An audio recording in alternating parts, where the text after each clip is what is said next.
Hello friends, welcome to our channel Gold Star Academy. இன்றைக்கி கிளாஸில் நம்ம பார்க்க போகிறது history lesson. First lesson the advent of Europeans. அந்த லெசனில் செகண்ட் பார்ட்டு தான் நம்ம பார்க்க போகிறோம். ஸோ ஆல்ரெடி ஃபஸ்ட் பார்ட்டில் அட்வென்ட் ஆஃப் யூரோப்பியன்ஸில் மாடர்ன் இந்தியாவோட ஹிஸ்ட்ரி பற்றி தான் ஃபஸ்ட்டு இன்ட்ரொடக்ஷன் கொடுத்துருந்தாங்க. ஸோ மாடர்ன் இந்தியா அப்படிங்கிறது 17th century and 18th century இதில் என்ன நடந்தது அப்படின்றதான் சொல்லியிருந்தாங்க. ஸோ 17th செஞ்சுரியோட ஆரம்பத்தில் இந்தியாவுக்கு வர வேண்டிய லேண்ட் ரூட்டை ஸ்டாப் ஆகிடுச்சு. அதனால் யூரோப்பியன் கண்ட்ரீஸ் எப்படி சி ரூட் கண்டுபிடிச்சி இந்தியாவுக்கு வந்தாங்க அப்படிங்கிறத பார்த்தோம். ஸோ இந்த சி ரூட் கண்டுபிடிச்சி அவங்க இந்தியாவுக்கு வந்ததுக்கு பிறகு முதல்ல வாஸ்கோ ட காமா போர்ச்சுகல் அப்படின்ற கண்ட்ரியிலேருந்து வந்தார். ஸோ அப்போ நடந்த ஈவெண்ட்ஸ் எல்லாமே பார்த்தோம். ஸோ அப்புறம் ஒவ்வொரு யூரோப்பியன் கண்ட்ரீஸாக இந்தியாவுக்கு வர ஆரம்பித்தாங்க இல்லையா. ஸோ அதை தான் இந்த பார்ட்டில் நம்ம பார்க்க போகிறோம், சரிங்களா. ஸோ ஃபஸ்ட்டு போர்ச்சுகல் அவங்க தான் இந்தியாவுக்கு ஃபஸ்ட்டு வந்த யூரோப்பியன் கண்ட்ரிஸ். வாஸ்கோ ட காமா தான் சி ரூட் கண்டுபிடிச்சார் இல்லையா. ஸோ இந்தியாவுக்கு ஃபஸ்ட்டு யூரோப்பியன் கண்ட்ரி அப்படின்னு பார்த்தீங்கன்னா வாஸ்கோ ட காமா தான், அதாவது சி ரூட் வழியாக வந்தது. ஸோ அடுத்தது பார்த்திங்கன்னா the Dutch came in the year 1602. அவங்களோட கம்பெனி நேம் பார்த்திங்கன்னா United East India Company of Netherlands. So நம்ம ஆல்ரெடி மேப்பில் பார்த்தோம் இல்லையா, வேர்ல்ட் மேப்பில் பார்த்தோம் இல்லையா, நெதர்லாண்ட்ஸ்னு ஒரு குட்டி கண்ட்ரி இருந்தது இல்லையா. ஸோ அந்த நெதர்லாண்ட்ஸ் பீப்புளை தான் டச் பீப்புள் அப்படின்னு சொல்லுவாங்க. Their language is also touch. Okay, so they formed a company called United East India Company of Netherlands. They started or founded their first factory at Masulipatinam, Andhra Pradesh in the year 1605, and their headquarters is Pulicat. Later they shifted it to Nagapattinam in 1690. So புலிகேட்ன்றது தமிழ்நாட்டில் தான் இருக்குது. பழவேற்காடு அப்படின்னு சொல்லுவாங்க, சென்னை பக்கத்தில் இருக்குதுன்னு சொல்லலாம். புலிகேட் பழவேற்காடு அப்படின்னு சொல்லுவாங்க. தென் தே ஷிஃப்டட் இட் டு நாகப்பட்டினம். நாகப்பட்டினமும் தெரியும், நம்ம தமிழ்நாட்டில் தான் இருக்குது நாகப்பட்டினம். ஸோ நாகப்பட்டினம் இங்கே நாகப்பட்டினத்துக்கு எப்போ ஹெட் குவார்ட்டர்ஸ் சேஞ்ச் பண்ணாங்க அப்படின்னு பார்த்தீங்கன்னா இந்த year 1690. Dutch positions were Nagapattinam, Punnaikayal, Porto Novo, Cuddalore, Devanampattinam, Pulicat, Surat, Chinsurah, Kasim Bazar, Patna, Balasore and Cochin. So இதெல்லாமே அவங்களோட செட்டில்மெண்ட்ஸ் தான். ஸோ வேறு நாகப்பட்டினம், புன்னைக்காயல், போர்ட்டோனோவா, கடலூர், தேவனாம்பட்டினம், புலிகேட் இது எல்லாமே நம்ம தமிழ்நாட்டில் இருக்குது, சரிங்களா. ஸோ இந்த டச்சை பொறுத்தவரையில் என்னென்னா, டச்சுக்கும் ஈஸ்ட் இந்தியா கம்பெனிக்கும் இங்கிலீஷ் ஈஸ்ட் இந்தியா கம்பெனிக்கும் பிரச்சனை ஆகிட்டே இருந்தது. அது என்ன பிரச்சனை அப்படின்னு கேட்டிங்கன்னா, டச் எப்படி யூரோப்லேருந்து இந்தியாவுக்கு இங்கே ட்ரேட் பண்ணிகிட்டு இருந்தாங்களோ அதே மாதிரி பிரிட்டிஷும் யூரோப்லேருந்து இந்தியாவுக்கு இந்தியாவில் ட்ரேட் பண்ணிகிட்டு இருந்தாங்க. அவங்க ரெண்டு பேருக்குள்ளார சண்டை. இந்த இடத்துல நான் தான் ட்ரேட் பண்ணுவேன், இந்த இடத்துல நான் தான் ட்ரேட் பண்ணுவேன், இது எங்களோட போட்டு உங்களோட போட்டுன்னு சொல்லிட்டு ஒரே பிரச்சனை. ஸோ இப்படி மாற்றி சண்டை போட்டுக்கிட்டே இருந்ததில் என்னாச்சுன்னா, ஒரு தடவை பார்த்திங்கன்னா 1623 அம்பாயினா அப்படிங்கிற ஒரு இடம். Amboyna it's a name of a place. Amboyna it's not in India, it is in Indonesia. So நான் எப்படி இந்தியாவோட ட்ரேட் பண்ணாங்களோ அதே மாதிரி இந்தோனேஷியா கூடயும் ட்ரேட் பண்ணாங்க. இந்தியா, இந்தோனேஷியா, சைனா இந்த கண்ட்ரிஸ் எல்லா கூடயுமே தான் யூரோப்பியன்ஸ் ட்ரேடிங் பண்ணிட்டு இருந்தாங்க. Indonesia is famous for it's spices, சரிங்களா. நம்ம இந்த பிரியாணியில் யூஸ் பண்ணுறோம் இல்லையா, பட்டை, கிராம்பு, லவங்கம்லாம் சொல்கிறோம் இல்லையா, இந்த மாதிரியான ஸ்பைசஸ்லாமே இந்தோனேஷியாவில் ரொம்ப ரொம்ப ரொம்ப ஃபேமஸ்ஸு. ரொம்ப குவாலிட்டியாகவும் நல்ல ப்ரைஸ்லேயும் கிடைக்கும். அப்படிங்கிறதுனால இந்தோனேஷியாவில் இந்த ட்ரேடிங் யூரோப்பியன் கண்ட்ரிஸ் பண்ணிகிட்ருந்தாங்க. ஸோ அந்த மாதிரி பண்ணிகிட்ருக்கும்போது Amboyna it's a name of a place in Indonesia. அந்த இடத்துல டச் பீப்புள் இருக்கிற ஒரு இடத்துல சில மெர்ச்சன்ட்ஸ் வராங்க. அந்த மெர்ச்சன்ட்ஸை என்ன நினச்சிட்டாங்க, இந்த டச் சோல்ஜர்ஸ் என்ன நினச்சிட்டாங்கன்னா, இவங்க இங்கிலீஷ் பீப்புளோட ஸ்பை அப்படின்னு நினச்சி அந்த மெர்ச்சன்ட்ஸை பிடிச்சு அடைச்சி வச்சு ரொம்ப கொடுமைப்படுத்தி அதுக்கப்புறமா அவங்க இறந்து போயிட்டாங்க. ஸோ இந்த ஈவெண்ட்டை தான் வந்து we call it as Amboyna massacre. Amboyna massacre தமிழில் வந்து அம்பாயினா படுகொலை அப்படின்னு சொல்லுவாங்க. ஸோ 1623 இந்த இயர் 1623 ஹிஸ்ட்ரியில் சில இம்பார்ட்டன்ட் ஈவெண்ட்ஸ் எல்லாம் நம்ம எப்போவுமே ஞாபகம் வச்சுக்கணும். லைக் பானிபட் வார்லாம் நம்ம படிக்கிறோம் இல்லையா, அது மாதிரி 1623 Amboyna massacre is an important historical event. So இந்த அம்பாயினாவில் இந்த பெரிய மேசக்கர் நடந்தால மெர்ச்சன்ட்ஸ் எல்லாம் வந்து ரொம்ப கொடுமைப்படுத்தி டார்ச்சர் பண்ணி கொலை பண்ணனால இந்த இங்கிலீஷ்க்கும் டச்சுக்கும் பயங்கர பிரச்சனை. இப்படி இங்கிலீஷ்க்கும் டச்சுக்கும் பிரச்சனையாக இருந்ததுனால அவங்க 2 பேருக்குள்ளார வந்து ஒரு சின்ன பேட்டில் நடக்குது. It happened in 1759. In 1759 battle of Bedara. Battle of பெதராவில் வந்துட்டு டச் வந்து தோற்று போய்ட்றாங்க. பிரிட்டிஷ் தான் வந்து they won the battle. So finally what happen in 1795 they completely wiped out by English. Dutch வந்து அவ்வளோதான், இனிமேல் இந்தியாவே நமக்கு வேண்டாம் அப்படின்னு சொல்லிட்டு கம்பெனியை மூடிட்டு அவங்க ஊருக்கே போயிட்டாங்க. இதுதான் நடந்தது எப்போ 1795. ஸோ எங்கள் பக்கத்தில் இந்த பிக்சர் வந்து எதுக்காக கொடுத்துருக்கேன்னா, புலிக்காட்டில் கெல்டீரியா ஃபோர்ட், புலிக்காட்டில் இருக்க ஒரு ஃபோர்ட்டு, டச்சோட ஃபோர்ட்டு தான் இது. அதுதான் அதோட பிக்சர் தான் இது. சரிங்களா? ஸோ நெக்ஸ்ட் வந்து யூரோப்பியன் ட்ரேட் சென்டர்ஸில் இந்த மேப்பில் எதெல்லாம் வந்து டச்சோடது அப்படின்றது தான் இந்த மேப்பில் கொடுத்துருக்காங்க. ஸோ எங்கள் லெஃப்ட் சைடில் பார்த்தீங்கன்னா அம்பாயினா மேசக்கர், நம்ம டார்ச்சர் பண்ணி கொலை பண்ணாங்கன்னு சொல்லி பார்த்தோம் இல்லையா. லைக் இப்போல்லாம் நீங்கள் சினிமாவில் பார்த்துருக்கீங்க, அப்படி தண்ணி ஊற்றி அடிக்கிறது, நெருப்பில் சுட்டு அடிக்கிறது, இந்த மாதிரிலாம் வந்து அந்த காலத்தில் அந்த மெர்ச்சன்ட்ஸை வந்து டார்ச்சர் பண்ணாங்க. அதனால் இது வந்து 1623 Amboyna massacre is an important historical event. ஞாபகம் வச்சுக்கோங்க. சரிங்களா? ஸோ கீழே இருக்க பிக்சர் என்னதுன்னு பார்த்தீங்கன்னா நாகப்பட்டினமில் இருக்க டச்சோட ஃபோர்ட்டு. சரிங்களா? ஸோ நாகப்பட்டினம், புலிக்காட் இது 2 தான் இம்பார்ட்டண்ட் செட்டில்மெண்ட்ஸ் டச்சுக்கு. ஸோ புலிக்காட்டில் வந்து ஒரு ஃபோர்ட்டு இருந்தது, அவங்களுக்கு நாகப்பட்டினத்துலேயும் ஒரு ஃபோர்ட் இருக்குது. சரிங்களா? அந்த ஃபோர்ட்டோட பிக்சர் தான் இங்கே கொடுத்துருக்கேன். சரி, இப்போ இந்தியாவில் அவங்களோட செட்டில்மெண்ட்ஸுன்னு பார்த்தீங்கன்னா டச் செட்டில்மெண்ட்ஸ் எல்லாமே பிங்க் கலரில் கொடுத்துருப்பாங்க இதில். சரிங்களா? ஸோ ஃபஸ்ட்டு வந்து நம்மளோட புலிக்காட், அப்புறமா நாகப்பட்டினம், தென் சின்சூரா. ஸோ புலிக்காட், நாகப்பட்டினம் தமிழ்நாட்டில் இருக்குது. புலிக்காட் சென்னை பக்கத்தில் தான் இருக்குது. சரிங்களா? நாகப்பட்டினம், தென் சின்சூரா வெஸ்ட் பெங்காலில் இருக்குது. சரிங்களா? இப்போது பிரிட்டிஷ் பற்றி பார்க்கலாம். ஸோ டச் வந்து நம்ம பார்த்தாச்சு. பிரிட்டிஷ் பற்றி பார்க்கலாம். ஸோ பிரிட்டிஷ்கிட்ட தான் நம்ம அடிமையாக இருந்தோம்னு சொல்லி நமக்கு எல்லாருக்குமே தெரியும். அவங்கக்கிட்ட தான் நம்ம ஃப்ரீடம் வாங்கினோங்கிறது நம்ம எல்லாருக்குமே தெரியும். ஸோ அவங்க எப்படி இந்தியாவுக்கு வந்தாங்க, எப்படி ட்ரேடிங் வந்து ஸ்டார்ட் பண்ணாங்க, எப்படி கொஞ்சம் கொஞ்சமாக வந்து அவங்க வந்து நம்மளோட அட்மினிஸ்ட்ரேஷனே கையில் எடுத்துக்க ஆரம்பிச்சிட்டாங்க அப்படின்றது பார்த்துலாம். ஸோ பிரிட்டிஷ் என்ன நடக்குது பாருங்கள். 31st December 1600 ஒரு நியூ இயர் பார்ட்டின்னு வச்சுக்கோங்களேன். A company of merchants of London. The company was granted by Elizabeth, the Queen of England. ஓகேங்களா? They found they started a company of merchants of London அப்படின்னு ஒரு company start பண்ணுறாங்க. So அந்த கம்பெனிக்கு யார் permission கொடுக்குறாங்க? அப்போ இருக்க குவீன் ஆஃப் இங்கிலாந்து எலிசபெத் கொடுக்குறாங்க. சரிங்களா? இன் 1608 என்னாதுன்னா captain Hawkins he visited Jahangir's court. Jahangir அப்போது இந்தியாவில் வந்து மொகல் கிங்டம், மொகல் எம்பரர் தான் இருந்தார். அவர் யாருன்னு பார்த்தீங்கன்னா ஜஹாங்கீர். உங்களுக்கு மொகல் எம்பையர் ஞாபகம் இருக்குன்னு நினைக்கிறேன். பாபர் வருவார் முதல்ல. அவர் தான் மொகல் எம்பையரே ஸ்டார்ட் பண்ணியிருப்பார். ஸோ பாபருக்கு அப்புறமா ஹுமாயூன், அக்பர் பார்த்தோம் இல்லையா. ஸோ அடுத்ததாக ஜஹாங்கீரோட கோர்ட்டில் வந்து கேப்டன் ஹாக்கின்ஸ் வந்து பெர்மிஷன் கேட்குறாரு.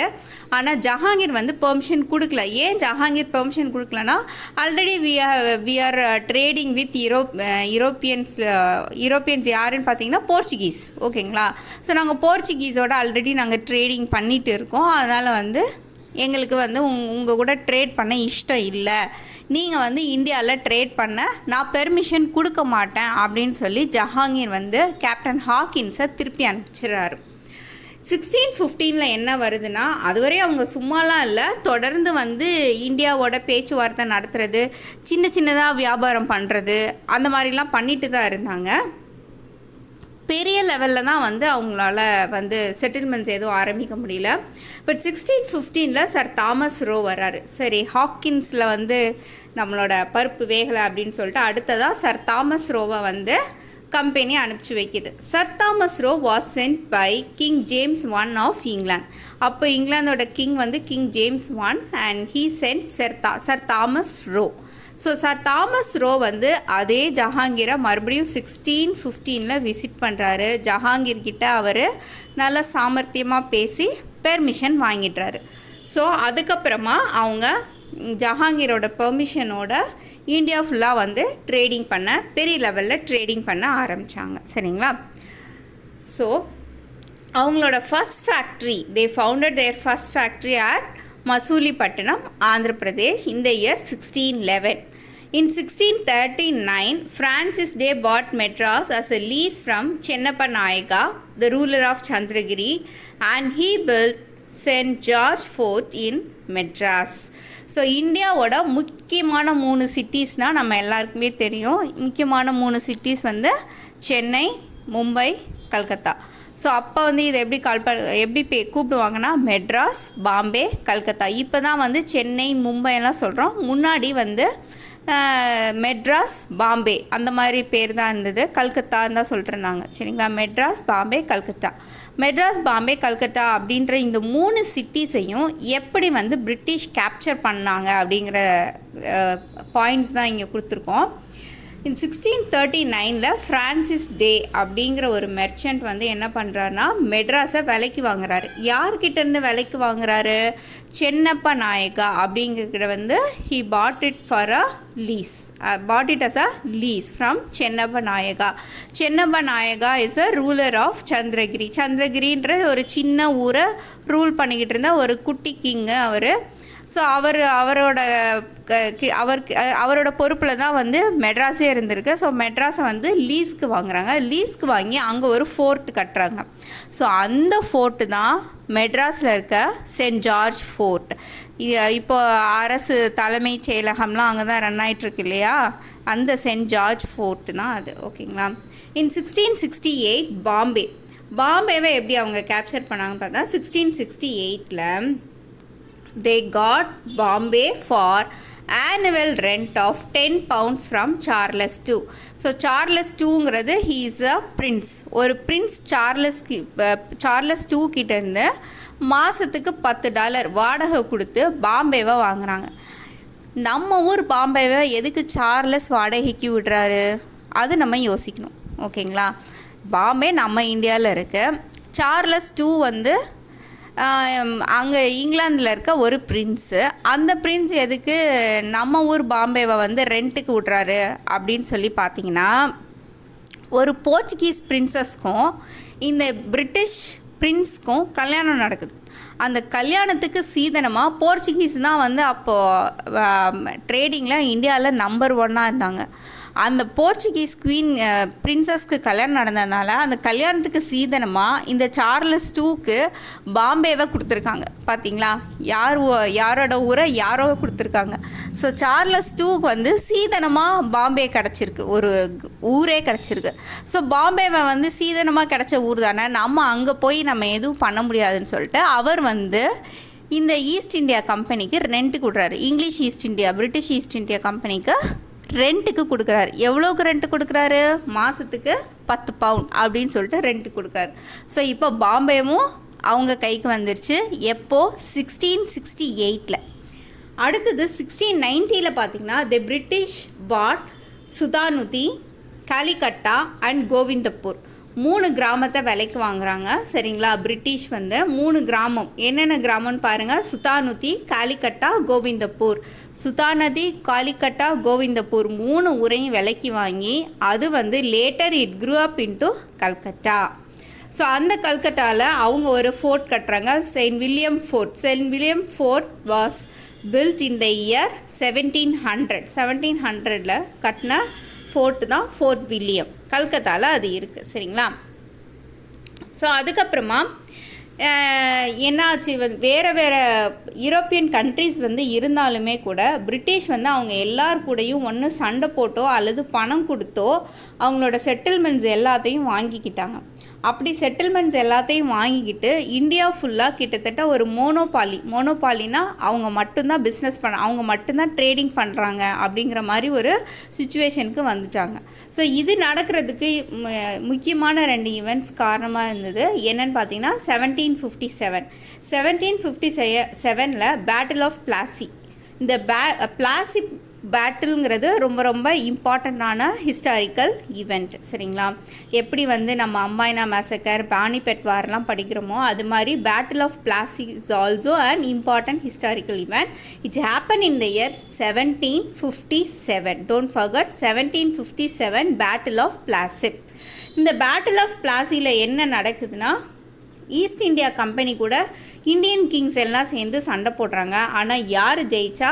As usual East India Company தான் ஜெயிக்குது. So the company won the battle. And again 1764 battle of பக்சாருங்கிற இடத்துல பேட்டில் நடக்குது. Indian kings versus east India company. East India Company won the battle against our Indian kings. சரிங்களா?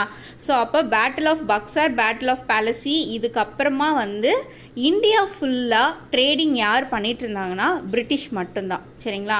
அவங்களோட company East India company மட்டும்தான். மற்ற European countries கிட்ட இருந்தெல்லாம் almost சண்டை போட்டோ அல்லது பணம் கொடுத்தோ எல்லா ட்ரேடிங் ரைட்ஸையும் டோட்டலாக அவங்களேவே எடுத்துக்கிட்டாங்க. ஓகேங்களா? ஸோ டில் 1858 ஈஸ்ட் இந்தியா கம்பெனியோட ரூல் தான் இந்தியாவில் இருந்தது. ஸோ அதுக்கப்புறமா 1858லேருந்து டில் அவர் ஃப்ரீடம் 1947 வரையும் our India came into the direct administration of the British crown. Okay. So இப்போ பிரிட்டிஷோட செட்டில்மெண்ட்ஸ் என்னலாம் அப்படின்னு சொல்லி மேப்பில் நம்ம பார்த்துடலாம். ஸோ மேப்பில் பார்த்தீங்கன்னா அது எல்லாமே வந்து ப்ளூ கலரில் இருக்குது. இங்கிலீஷ் செட்டில்மெண்ட்ஸ் எல்லாமே வந்துட்டு ஃபஸ்ட்டு வந்து மெட்ராஸ், தென் கல்கத்தா, தென் Hooghly, then Agra, then Bombay, then Salsette, Surat, Ahmedabad. இதெல்லாம் கொஞ்சம் இம்பார்ட்டன்ட் சிட்டிஸ். மொத்த இந்தியாவும் அவங்க கையில் தான் இருந்தது. கொஞ்சம் இம்பார்ட்டன்ட் சிட்டிஸ் தான் வந்து இங்கே கொடுத்துருக்காங்க. ஸோ வெஸ்ட் கோஸ்ட்டில் எதெல்லாம் இருந்தது பாருங்கள். அகமதாபாத், ப்ரோச், சூரத், சல்சேத், பாம்பே. தென் இங்கே ஈஸ்ட் கோஸ்ட்டில் பார்த்தீங்கன்னா ஹூக்ளி, கல்கத்தா, தென் மெட்ராஸ் எல்லாமே. ஓகேங்களா? ஸோ அடுத்ததாக வந்து டேனிஷ் வந்து இந்தியாவுக்கு எப்போ வராங்க? March 17, 1616 they started a Danish East India company and it was granted by Christian IV, the king of Denmark. So the king of Denmark, Christian IV, he granted permission for Danish East India Company which formed in the year March 17, 1616. In 1620 they came to Tamil Nadu, ட்ரான்குபார் அப்படின்ற இடத்துக்கு வராங்க. ட்ரான்குபாருங்கிறது வேறு ஒன்றும் இல்லை, தரங்கம்பாடி அப்படிங்கிற இடம் தான். தமிழ்நாட்டில் இன்னுமே இருக்குது, தரங்கம்பாடின்னு சொல்லுவாங்க. ஸோ இங்கிலீஷில் வந்து ட்ரான்குபார். இன் 1676 செராம்பூர் பெங்காலில் இருக்குது, அதுதான் அவங்களோட head quarters. 1845 they sold all their settlement to the British. Okay. So அவங்க வந்து பெருசாக டேனிஷ் வந்து ரொம்ப ஆசைப்படல. டேனிஷ் வந்து டென்மார்க் அப்படிங்கிற கண்ட்ரிலேருந்து வந்தவங்க. டென்மார்க்கும் ஒரு யூரோப்பில் இருக்க ஒரு குட்டி கண்ட்ரி. அதுவுமே நம்ம போன செஷனில் மேப்பில் நம்ம பார்த்தோம் டென்மார்க் கண்ட்ரி எங்கே இருக்குதுன்னு சொல்லிட்டு. ஸோ கம்பெனி ஆரம்பித்து இங்கே சின்னதாக ட்ரேடிங் பண்ணிகிட்ருக்காங்க. தமிழ்நாட்டில் ட்ரான்குபர்லேயும் பெங்காலில் செரம்பூர்லேயுமே வந்து அவங்க இருந்தாங்க. அவங்களோட ஹெட் குவார்ட்டர்ஸ் பெங்காலில் தான் இருந்தது, செரம்பூரில் இருந்தது. கொஞ்ச நாள் பிறகு அவங்க எல்லா ட்ரேடிங் ரைட்ஸையும் பிரிட்டிஷ்க்கு வந்து செட்டில் பண்ணிவிட்டு அவங்க ஊருக்கே போயிட்டாங்க.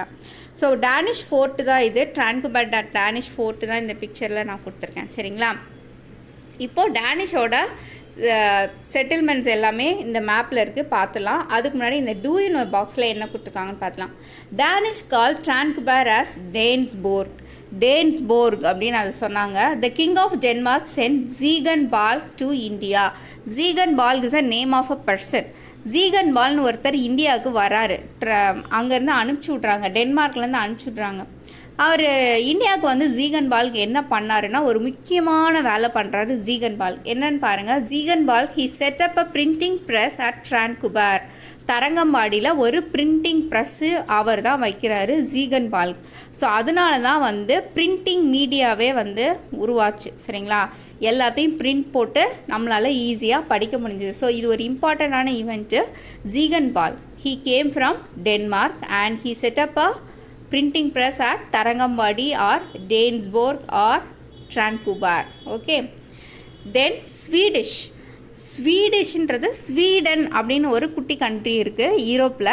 அந்த ஸ்வீடன் கூட இந்தியாவுக்கு ட்ரேட் பண்ணுறதுக்கு வந்திருக்காங்க பாருங்கள். The Swedish East India Company was founded in Gothenburg. It's a name of a place. Sweden in 1731. ஸ்வீடனில் இருக்க ஒரு பிளேஸில் இந்த கம்பெனி ஆரம்பிக்கிறாங்க in the year 1731 for the purpose of conducting trade with the Far East. The venture was inspired by the success of the Dutch East India Company and the British East India Company. எல்லாரும் போய் trade பண்ணுறாங்க, நல்லா சக்ஸஸ்ஃபுல்லாக இருக்காங்க, நம்மளும் ஒரு company ஆரம்பித்து trade பண்ணலான்னு சொல்லிட்டு ஸ்வீடிஷ் ஈஸ்ட் இந்தியா கம்பெனியை ஆரம்பிச்சிருக்காங்க. சரிங்களா, ஸோ இப்போ நம்ம என்னென்ன செட்டில்மெண்ட்ஸ்ன்னு பார்த்துருவோமா. ட்ரான்குபார் தமிழ்நாட்டில் இருக்குது நமக்கு தெரியும். தென் செரம்பூர் பெங்களூரில் இருக்குது. ஸோ பிளாக் கலரில் இருக்கிறது எல்லாமே வந்து டேனிஷ் செட்டில்மெண்ட்ஸ். அடுத்ததாக ஃப்ரெஞ்ச் என்னன்னு பார்க்கலாம். 1664 ஃப்ரான்ஸுங்கிறது கண்ட்ரியோட நேம், ஃப்ரெஞ்சுங்கிறது we call the people by the name French and their language is also French. Okay, in 1664 French East India Company was formed by Colbert. He only formed the company Colbert and the permission was granted by King Louis XIV. In 1667, Francis Caron founded the first factory at Surat. சூரத்தில் வந்து first factory. இங்கே west கோஸ்டில் இருக்கு இல்லையா சூரத், மேப்பை எப்போவுமே ஞாபகம் வச்சுக்கோங்க. West கோஸ்டில் இருக்க சூரத்தில் he founded the first factory. In 1669, Markara found the second factory at Masulipatnam. So மசூலிப்பட்டினத்தில் செகண்ட் ஃபேக்ட்ரி. ஓகேங்களா, யார்? மர்காரா. இந்த year 1669. Next, 1673 Pondicherry was founded by Martin.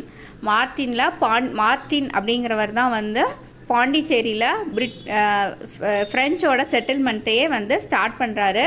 Fort Saint Louis was built by Francis Martin தான் Saint Louis ஃபோர்ட்டை வந்து அங்கே build பண்ணுறாரு. இன் 1742 Joseph Francis duplex வந்து ஒரு இம்பார்ட்டண்ட்டான ரொம்ப ஃபேமஸான பாப்புலரான ஃப்ரெஞ்ச் கவர்னர். அவர் பாண்டிச்சேரிக்கு நிறைய நல்லது பண்ணியிருக்காரு. சரிங்களா, so Joseph Francis Dupleix as the governor of French East India company. So East India கம்பெனியில் நிறைய கவர்னர்ஸ் வந்தாங்க. அதில் ரொம்ப ஃபேமஸான கவர்னர் யாருன்னு பார்த்தீங்கன்னா இந்த டியூப்ளெக்ஸ் தான். He came as a governor in the year 1742. France was the last European country to came to India as traders. Okay. So St. Louis Fort, இது மேபி நீங்கள் எதனா பிக்சர்ஸில் எல்லாம் பார்த்துருப்பீங்க, நியூஸில் எங்கேயாவது பார்த்துருப்பீங்க St. Louis Fort. And first பிக்சரில் யார் இருக்கா? Colbert. He formed the French East India Company, right? So கீழே பார்த்தீங்கன்னா கர்நாடிக் வார்ஸ்ன்றது வேற ஒன்றும் இல்லை. பிரிட்டிஷ் எப்படி எல்லாரு கூடயும் சண்டை போட்டாங்க, எல்லா யூரோப்பியன் கண்ட்ரிஸ் கூடயும் சண்டை போட்டு அவங்களே வந்து மோனோபாலியாக ஆனாங்கன்னு சொல்லி பார்த்தோம் இல்லையா, அது மாதிரி ஃப்ரெஞ்ச் கவர்மெண்ட் கூடயும் ஃப்ரெஞ்சு ட்ரேடர்ஸ் கூடயும் பிரிட்டிஷ் வந்து நல்லா சண்டை போட்டாங்க. ஸோ அதை வந்து 3 கர்நாடிக் வார் ரொம்ப இம்பார்ட்டண்ட்டான ஒரு விஷயம். கர்நாடிக் வார் திருப்பி ஃப்ரெஞ்சுக்கும் பிரிட்டிஷ்க்கும் இங்கே நடந்துக்கிட்டே இருந்தது. ஸோ இந்த கர்நாடிக் வாரில் என்ன ஆச்சுன்னா, it is the fall of the French and rise of the England. சரிங்களா, ஸோ அப்படின்னா என்ன அர்த்தம்னா, ஃபஸ்ட்டு கர்நாடிக் வாரில் மட்டும் ஃப்ரெஞ்சு ஜெயிப்பாங்க, செகண்ட் கர்நாடிக் வார் தேர்ட் கர்நாடிக் வார்லாம் பிரிட்டிஷ் தான் ஜெயிப்பாங்க. ஸோ அதனால் ஃப்ரெஞ்சோட செட்டில்மெண்ட்ஸ் பார்த்திங்கன்னா ரொம்ப ரெஸ்ட்ரிக்டடான ஒரு பிளேஸுக்கு போயிடுச்சு. The rest of the India came under the control of British. அதுதான். சரிங்களா, ஸோ இப்போ பிரிட்டிஷோட செட்டில்மெண்ட்ஸ் எல்லாம் என்னென்னு சொல்லி பார்த்துலாம். அது எல்லாமே ரெட் கலரில் இங்கே கொடுத்துருக்காங்க மேப்பில். ஸோ ஃபஸ்ட்டு வந்து பாண்டிச்சேரி அவங்களோட ஊர், அதுக்கப்புறமா காரைக்கால், தென் மாஹி, ஏனாம், பாலசோர், சந்திரநாகம். ஓகேங்களா, ஸோ பாண்டிச்சேரி, மாகி கேரளாவில் இருக்குது, தென் சந்திரகிரி, பாலசோர், இது எல்லாமே. ஸோ இப்போவுமே கூட இதில் நிறைய இடங்கள் வந்து யூனியன் டெரிட்டரியாக தான் இருக்குது. ஃப்ரெஞ்சு கவர்மெண்ட் கிட்டேருந்து நம்ம ஃப்ரீடம் வாங்கினப்போ வாங்கினது. சரிங்களா? ஸோ இந்த கம்பெனிஸ் எல்லாம் தான் வந்து யூரோப்லேருந்து இந்தியாவுக்கு வந்து ட்ரேடிங் பண்ணாங்க. The advent of the Europeans. The first country was Portugal. From Portugal Portuguese came. Which is the last country France. ஃப்ரெஞ்சுன்னு சொல்கிறோம் இல்லையா? ஸோ அதுதான். ஸோ தென் நெதர்லாண்ட்ஸ், அவங்கள தான் வந்து நம்ம Dutch, we call them as Dutch. Then England, we call them as British people. Then Denmark, Danish people. Then ஃப்ரான்ஸ்லேருந்து வந்தவங்க ஃப்ரெஞ்ச். கோல்பர்ட் அவர் கம்பெனி ஃபார்ம் பண்ணி வந்தார் இல்லையா? So Netherlands, England, Denmark, then France was the last company. Okay. So advent of யூரோப்பியன்ஸில் இந்த ஆர்டரை ஞாபகம் வச்சுக்கோங்க. ஒவ்வொருத்தரும் எந்த வருஷம் வந்தாங்க, அவங்களோட செட்டில்மெண்ட்ஸ் வந்து மேப்பில் எங்கெல்லாம் இருக்குது, அவங்க கட்டின இம்பார்ட்டண்ட்டான ஃபோர்ட் அண்ட் தேர் நேம்ஸ், இதெல்லாம் வந்து ஞாபகம் வச்சுக்கோங்க. So that's all friends. Advent of Europeans நம்ம ஃபுல் லெசனுமே பார்த்துட்டோம். வீடியோ பாருங்கள், ஈஸியாக படிங்க. நம்ம சேனலை சப்ஸ்கிரைப் பண்ணுங்கள். தேங்க்யூ.